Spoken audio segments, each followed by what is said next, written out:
તમે એક વાયર લેવા જાઓ છો દુકાનમાં, તમે કહો ભાઈ વાયર આપો ને, દુકાનદાર કહેશે કોપરનો આપો, ના ના તમે થોડોક સસ્તો આપો.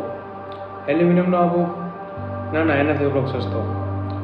હા લાકડું છે લઈ જા. તો મિત્રો તમે એમ કહેશો આ થોડું કામ આવશે. વાયર છે કોઈક ધાતુનું જોઈશે ને. શા માટે બે વચ્ચે ડિફરન્સ છે?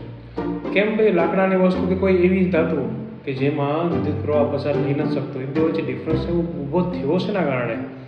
ચાલો મિત્રો તમને સમજાવો. તો વિદ્યાર્થી મિત્રો તમને બધાને ખબર છે કે કોઈ પણ પદાર્થ છે એ એટમ્સના બનેલા હોય છે, એટલે કે પરમાણુના બનેલા હોય છે. પરમાણુની અંદર કેન્દ્રમાં પ્રોટોન આવેલા હોય છે અને એની આજુબાજુ કક્ષકમાં ઇલેક્ટ્રોન આવેલા હોય છે. એ પણ તમને ખબર છે કે બાહ્યતમ કક્ષામાં ઇલેક્ટ્રોન ફરતા હોય છે, જેને કહેવાય મુક્ત ઇલેક્ટ્રોન, ફ્રી ઇલેક્ટ્રોન. તો મિત્રો જ્યારે કોઈ ધાતુ છે, તમે એને માની લો કે બોક્સ છે, બોક્સની અંદર 1 એટમ 2 એટમ 3 4 5 આ રીતે એટમ્સ આવેલા હોય છે. આ એટમ છે બધાની આજે પાછળ